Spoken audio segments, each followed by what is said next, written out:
63 سال عمر تھی حضرت علی کی، کوفے کے بازار سے گزر رہے تھے، ایک کافر نے آ کے خنجر مارا، اور جناب علی المرتضیٰ شیر خدا کی داڑھی سے جب خون نکلا نا، وہ 9 سال کی عمر میں وعدہ کیا تھا کہ میں دین کا مددگار بنوں گا، اور جب 63 سال کی عمر میں زخم لگا کوفے کی گلی میں، تو جناب علی نے اپنا خون دیکھا، اور جب زمین پہ گر رہے تھے تو پتہ کیا کہہ رہے تھے؟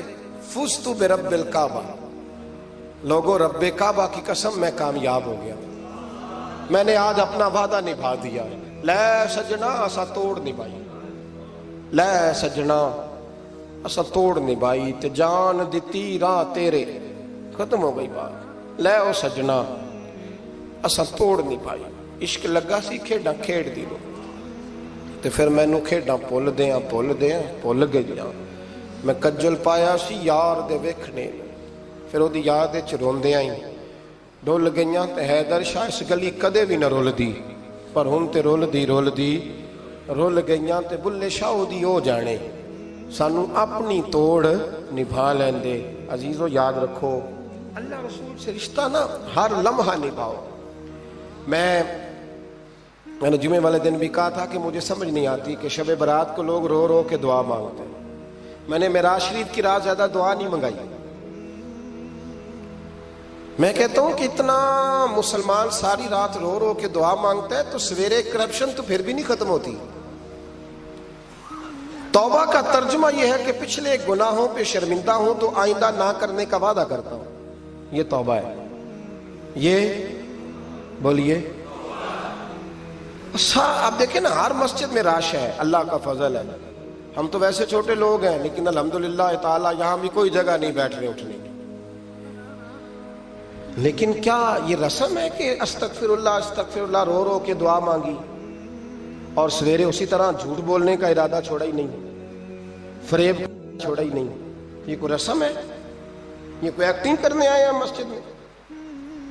ایک دستک دے رہا ہوں، آپ کو سمجھا رہا ہوں، توبہ کا مطلب یہ ہے کہ آج کے بعد جھوٹ نہیں بولوں گا، آج کے بعد غیبت نہیں کروں گا، آج کے بعد حرام نہیں کھاؤں گا، کسی مسلمان کو تکلیف نہیں دوں گا، ماں باپ کو نہیں ستاؤں گا، کسی کی عزت کو نہیں اچھالوں گا، یہ توبہ کا معنی ہے۔ لیکن ساری رات روتے رہے اور سویرے پروگرام یہ ہے کہ دکان پہ جاؤں گا تو جھوٹ بولوں گا، کم ناپوں گا، کم تولوں گا، تو یہ توبہ ہے؟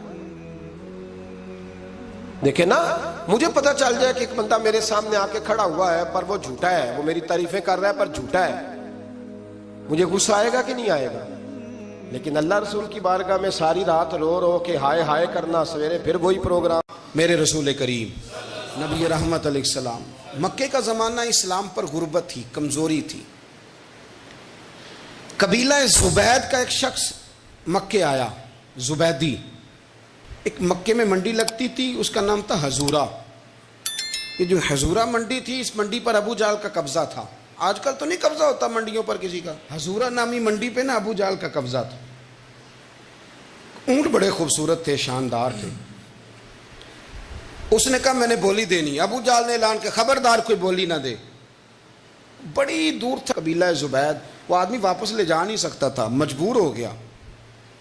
ابو جہل کہنے لگا 1/4 حصہ قیمت دوں گا اور اونٹ تمہیں دے کے جانے پڑیں گے، یعنی اگر 1,00,000 کے ہیں تو 25,000 کے دو۔ بندہ بڑا پریشان ہوا، چودھریوں سے بات کی تو کہنے لگے بدماش بڑا ہے، ہم شریف لوگ ہیں، شریف اور بزدل میں، بزدلی کو شرافت کا نام نہ دو، پکی بات کر رہا ہوں، شریف اور بزدل میں شریف ضرور بنو پر بزدل نہ بنو۔ جی ہم جی شریف لوگ ہیں جی، وہ کیا مطلب؟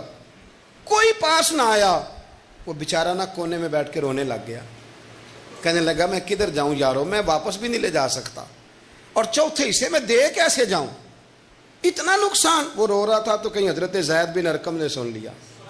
آپ فرمانے لگے کیوں روتا ہے؟ کہنے لگا یار میں نے تو اہل عرب کی تعریف سنی تھی، میرے ساتھ کھڑا ہی کوئی نہیں ہوتا۔ تو آپ فرمانے لگے تو نے عربی دیکھا ہی کب ہے؟ اگر کائنات کا حسین و جمیل عربی دیکھنا ہے تو جا حرم مکہ میں بیٹھا ہے، مکھ چند بدر شاہ شانی ہے تے متھے چمک دی لاٹ نورانی، کالی زلف تے اکھ مستانی، مخمور اکھی ہیں نا مد بریاں سبحان اللہ، ما اجمل کا ما احسن کا ما اکمل، کتھے کتھے مہر علی تو کتھے تیری ثنا مشتاق اکھی کتھے جال تو نے دیکھا کب ہے؟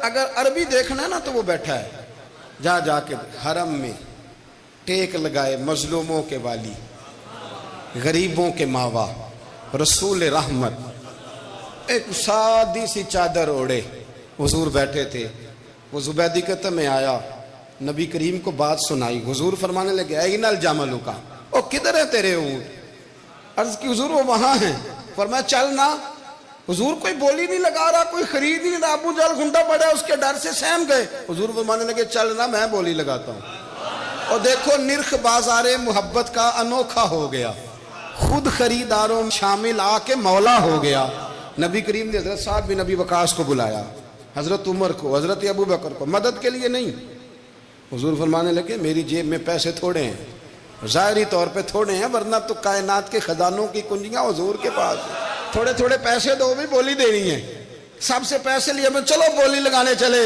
حضور آئے اللہ اکبر یہ میرے رسول کا طریقہ ہے آؤ ذرا تھوڑی دیر کے لیے سوچیں ابو جہل بیٹھا ہے بڑی مسند پہ قربان جاؤں مدینے والے حبیب وہ زبیدی کہتا اس کے کپڑے مہنگے تھے حضور کے سادے تھے اس نے بڑی پگڑی باندھی تھی حضور کی سادی تھی کہتے ہیں وہ آنکھیں اٹھا کے بات کرتا مدینے والے نبی آنکھیں جھکا کے بات کرتے وہ بولتا جاتا حضور تھوڑے تھوڑے سادے سادے ٹھہر ٹھہر کے جملے بولتے کہتے ہیں نبی کریم علیہ السلام اس کے ساتھ آ کے حضور بیٹھ گئے اور فرماتے ہیں میرے رسول کریم نے اپنا جبہ سیدھا کیا پگڑی کو حضور نے سیدھا کیا اور فرمایا چل لگا بھائی بولی ایک اس نے لفظ بولے پھر حضرت ابو بکر نے بولی دی پھر حضرت عمر نے دی پھر سعد بن ابی وقاص نے دی پھر زید بن ارقم نے دی پھر رسول کریم نے دی وہ کہتا ہے جتنے میں بیچنا چاہتا تھا نبی پاک نے ڈبل میں میرے اونٹ خریدے ڈبل میں اونٹ خریدے میرے رسول سلام اس پر کہ جس نے دشمنوں کو بھی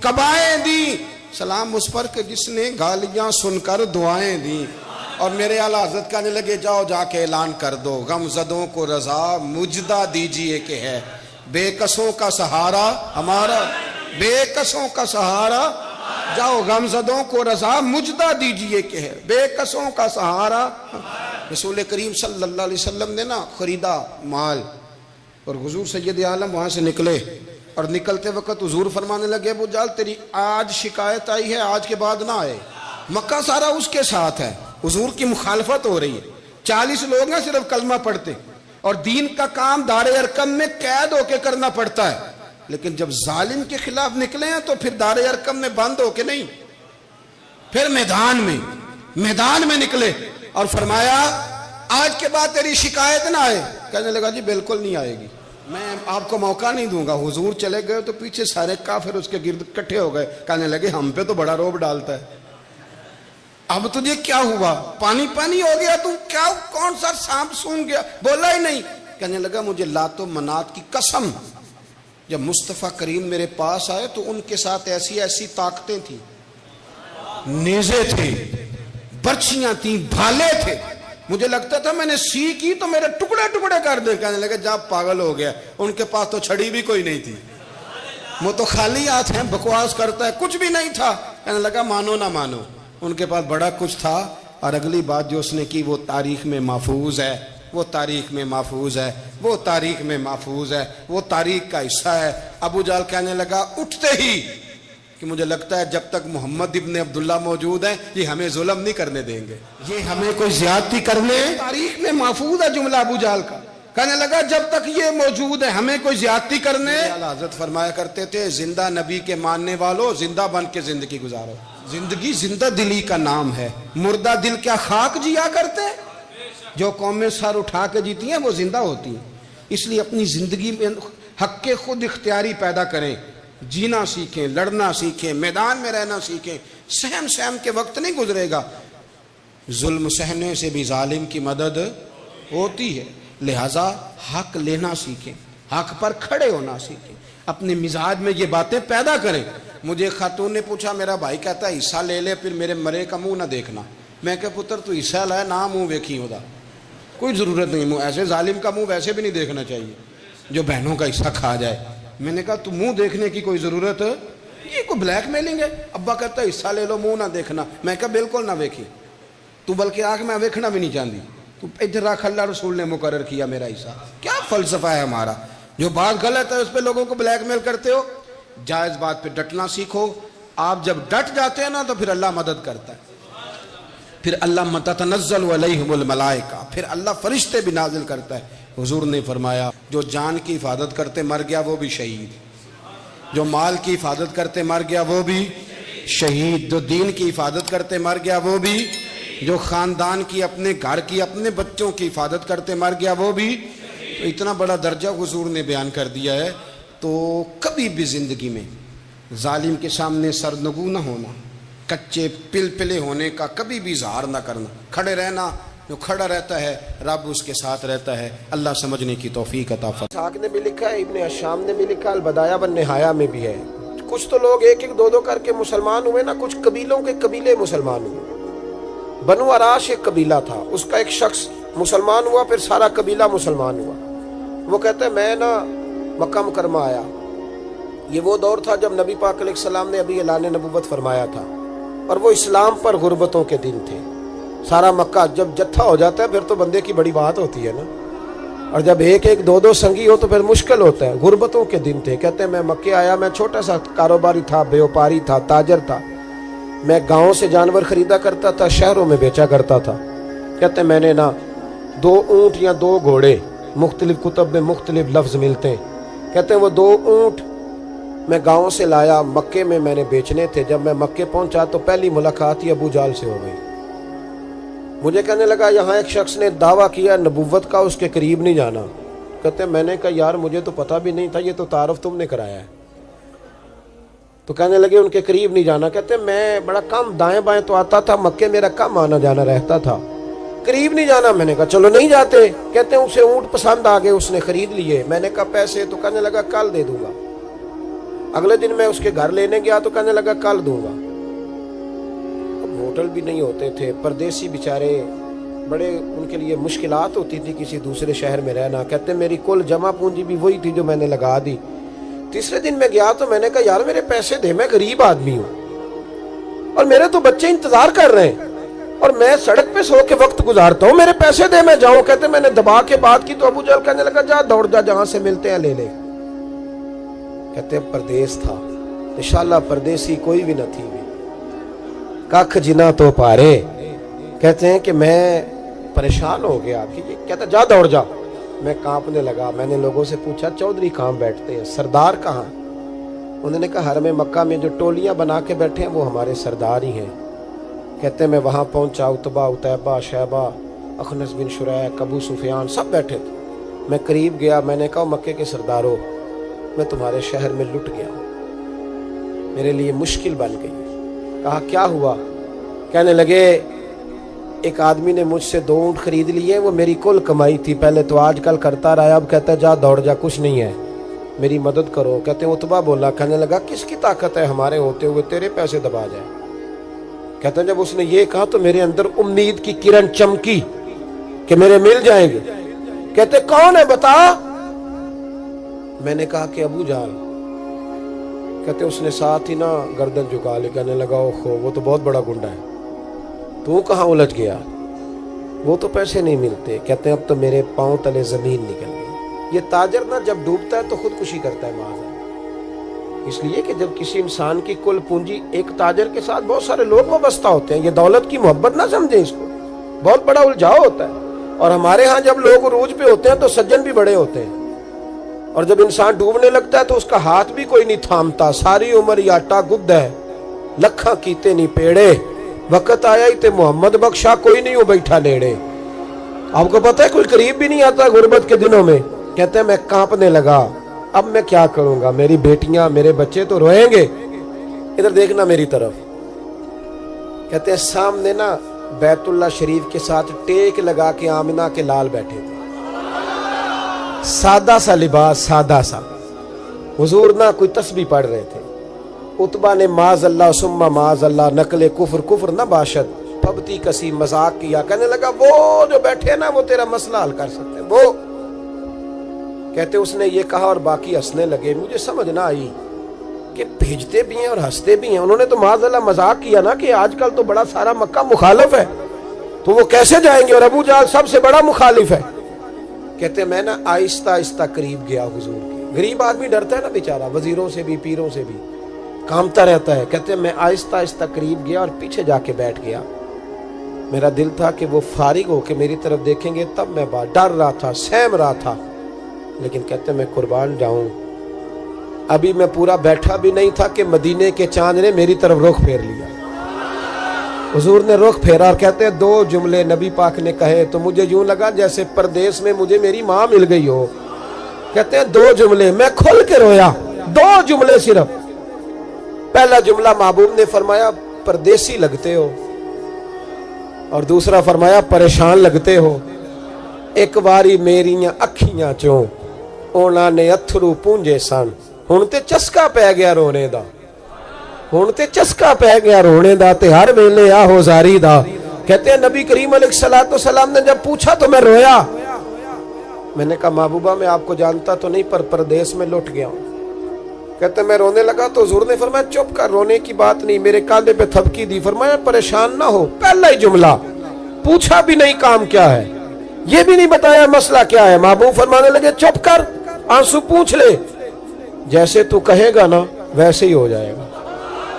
وہ بریلی کے امام بولے اور فرمانے لگے غم زدوں کو رضا مجدہ دیجئے کہ ہے, غم زدوں کو رضا مجدہ دیجئے کہ ہے, بے کسوں کا سہارا ہمارا نبی, سب سے اولا ہو آلہ ہمارا, سب سے بالا ہو آلہ ہمارا نبی. کہتے ہیں نبی کریم علیہ السلام نے فرمایا جیسے تو کہے گا ویسے ہی.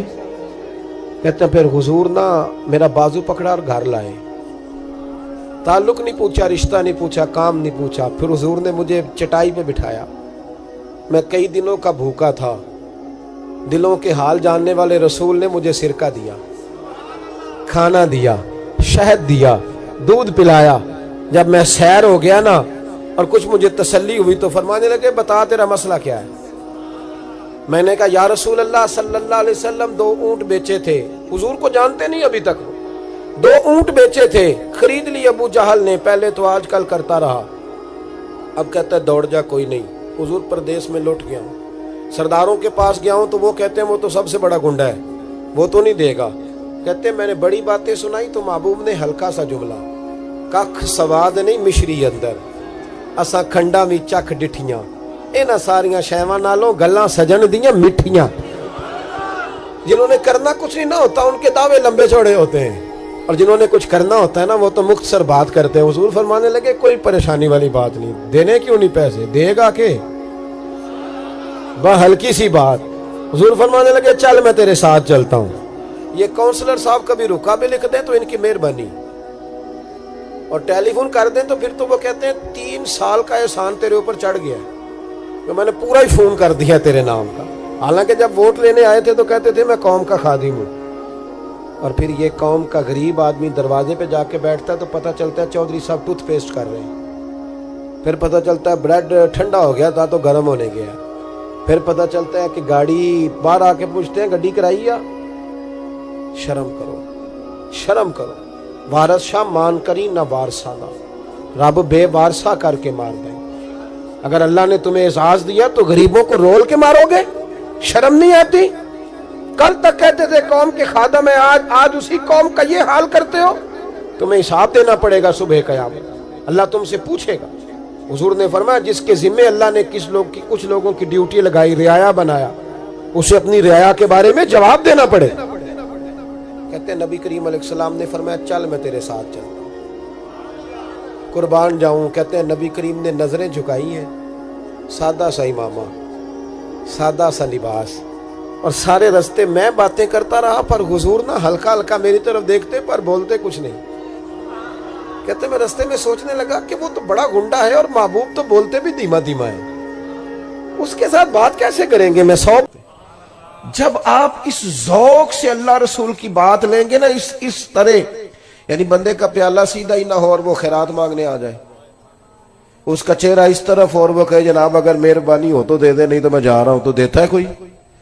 اس کے نا وہ کیفیت دیکھ کر، اس کا ذوق دیکھ کر، اس کا درد دیکھ کر، اس کا ذوق حضور کی حدیث سے، قرآن کی آیت سے جب تک یہ والا ذوق نہیں ہوتا، یعنی ہمیں صحیح حدیث میں ملتا ہے کہ ایک شخص مدینہ طیبہ میں رہتے تھے، پر انہیں پتہ چلا تھا کہ ایک بندے کے پاس حدیث ہے پر بندہ دمشق میں ہے، تو وہ ایک حضور کی حدیث لینے کے لیے مدینے سے دمشق آئے اور پوچھا کیسے آئے ہو؟ تو کہنے لگے مجھے پتہ چلا ہے آپ کے پاس حضور کی ایک حدیث ہے، مجھے وہ میرے نبی کی بات تو سنا دے، وہ ذرا حضور کا فرمان تو۔ ہمارے بزرگوں کا یہ جو آپ کا کیا خیال ہے کہ جو بابا تسبیح 24 گھنٹے پھیرے صرف وہی ولی ہے؟ وہ بھی بڑی بات ہے، لیکن یہ جو آپ کو کتابوں میں ہر وقت بیٹھے نظر آتے ہیں نا، یہ جو ہر وقت آپ کو لائبریریوں کے اندر موجود دکھائی دیتے ہیں، یہ جو ہر وقت شروحات کھولے ہوئے دکھائی دیتے ہیں، یہ شروحات نہیں کھولے ہوئے، یہ مدینے والے کی محبت کے نغمے تراش رہے ہیں اور پیار ان کا ہو رہا ہے حضور کے ساتھ۔ جب تک ہم اس ذوق سے دین، ہمارے بزرگوں کا نا یہ ایک خاصا رہا، اعلیٰ حضرت بریلوی رحمت اللہ علیہ سے کہا گیا کہ آپ قرآن مجید کا ترجمہ کریں، اردو میں اس ترجمے کو آپ کریں تاکہ لوگ استفادہ کر سکیں۔ تو فاضل بریلوی نے کیا کہا، ٹھیک ہے، بڑے عالم تھے نا، 100 کے قریب علوم جانتے تھے اور دسترس رکھتے تھے چیزوں پر، انہوں نے یہ نہیں کہا کہ یہ تو میری مطلب مٹھی کا کام ہے، معاذ اللہ بھائی ہو جائے گا، انہوں نے کہا یہ بڑا مشکل کام ہے بھائی، قرآن پاک کا۔ فرمانے لگے لکھنے والا بھی باوضو ہونا چاہیے، جو لکھا رہا ہے، جو بیٹھا ہے، جو امداد کر رہا ہے، جو کاغذ لا رہا ہے، جو چھپائی ہوگی، جو لے کے جائے گا، جو لائے گا، ہر آدمی طہارت والا ہونا چاہیے۔ فرمایا یہ جب چھپنے جائے گا تو اس وقت بھی سارے آداب کا خیال رکھا جائے، عام کتاب نہیں، اللہ کا کلام ہے۔ یہ ذوق، اذان شروع ہوگی، اذان سنے جی۔ ایک تو یہ کہ ان لوگوں نے نا بڑے ذوق سے اس کو نا بڑے پریم سے لیا، بڑے پیار سے لیا۔ ہم نا جب تک کتاب و سنت کو اس ذوق سے پڑھتے نہیں، سنتے نہیں اور وہ خاص شوق نہیں پیدا کرتے، وہ چیز نا طبیعت میں بیٹھے گی نہیں۔ دوسری پھر بات یہ تھی، کسی بندے کو کنفرم ہو جاتا ہے کہ یہ فلاں چیز میرے بچے کے لیے بڑی اچھی ہے اور فلاں اس کے لیے نقصان دہ ہے، اور بچہ خدا نخواستہ کسی وجہ سے بیمار ہے یا اس کا ضرورت مند ہے، آپ اندازہ کر لیں کہ وہ بندہ نا پھر پوری جد و جہد کرتا ہے، پوری کوشش کرتا ہے۔ ویسے تو اماں کا دل نہیں کرتا کہ ایک ہلکی سی سوئی بھی بچے کو چبھے، لیکن اگر ڈاکٹر کہہ دینا کہ مجبوری ہے تو پھر کئی دفعہ وہ خود پیر پکڑ کے بچے کو انجیکشن لگواتی ہے، اور جب اس نے لگوا لیا پھر اس کو سینے سے بھی لگاتی ہے، پیار بھی کرتی ہے، وہ کہتی ہے پتر یہ میری مجبوری تھی ورنہ میں چاہتی نہیں۔ جب کسی چیز کو وہ اپنے بچے کے لیے بڑا بہتر جانتے ہیں نا، آپ نے دیکھا نہیں ساری زندگی باپ پردیس میں گزارا ہے، ساری زندگی تکلیف میں گزاری ہے، کس لیے کہ میرے بچے پڑھ جائیں، قابل ہو جائیں، آگے چلے جائیں۔ ہمارے بزرگوں کو چونکہ محبت اللہ رسول سے تھی تو جس شوق سے وہ دین کا علم پڑھتے تھے نا، پھر اس سے کہیں زیادہ ذوق کے ساتھ وہ دین کو پھیلایا بھی کرتے تھے۔ کسی بندے کے ساتھ بھی وہ اس طرح کا سلوک کرتے تھے کہ یہ بالکل بچہ ہے کیونکہ دین نہیں پڑھا ہوا، تو وہ اس کو جب سمجھاتے تھے، قائل کرتے تھے، تو ایک پیچھے درد ہوتا تھا، ایک پیچھے ذوق ہوتا تھا۔ آپ کی توجہ ہے میری بات پر؟ ہمارے ہاں باللہ ماشاءاللہ میری طرح کے لوگ چونکہ تقریریں کرتے ہیں تو روایتی پن موضوع چل رہا ہے، ایک آج کل وہی موضوع بیان ہوتا ہے اگلے دن، اور قوم بھی یہی چاہتی ہوتی ہے کہ میں نے جانا ہے تو فلاں عنوان پر تقریر ہوگی اور پھر وہ 3 4 6 8 نقطے ہوں گے، اور اگر مولوی صاحب جوشیلے ہوں پھر تو کیا ہی بات ہے۔ اور جس طرح ہمارے ہاں اب علماء سے زیادہ جوشیلے نقیب مجلس ہوتے ہیں، تو اللہ کرے کہ وہ ایک جگہ ٹھہر کے نقابت کریں، ورنہ میری طرح کا بندہ تو ڈر رہا ہوتا ہے، وہ تھوڑا ادھر چلے جاتے ہیں، پھر تھوڑا ادھر چلے جاتے ہیں، پھر ایک اور بڑی خوفناک بات کرتے ہیں، کہتے تگڑے ہو جو میں جملہ دینے لگا، تو کئی دفعہ ڈر لگتا ہے کہ جملہ دینے لگا ہے کہ بم چلانے لگا ہے کوئی، تو کہہ جو تو نے کہنا ہے۔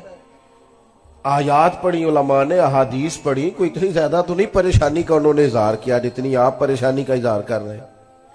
اور پھر بعض اوقات تو اتنی خوفناک صورتحال ہو جاتی ہے کہ میری طرح کا بندہ وہ بھی ڈر رہا ہوتا ہے کہ جب میں ہاتھ نہ کھڑے کیتے تو پتہ نہیں انہیں تے کی فتویٰ آئے گا، کیونکہ یہ تو کہہ رہے ہیں بھی تو تے عاشق ہی نہیں، تو ہاتھ ہی نہیں چکیا.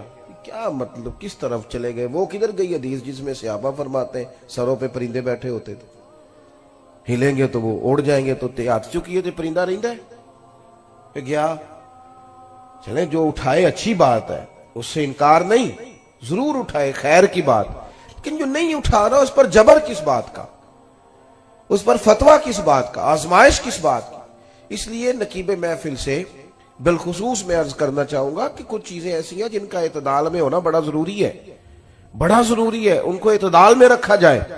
آپ میری بات کو سمجھیں گے. ہمارے بزرگوں نے، صوفیاء نے نا، درد تھا ان کے دلوں میں کہ میں نے دین پھیلانا ہے، درد تھا. بے نمازی کو دیکھ کے پریشان ہو جاتے تھے. جو بندہ مسجد نہیں آتا تھا اس کو دیکھ کر ان کا دل دکھتا تھا.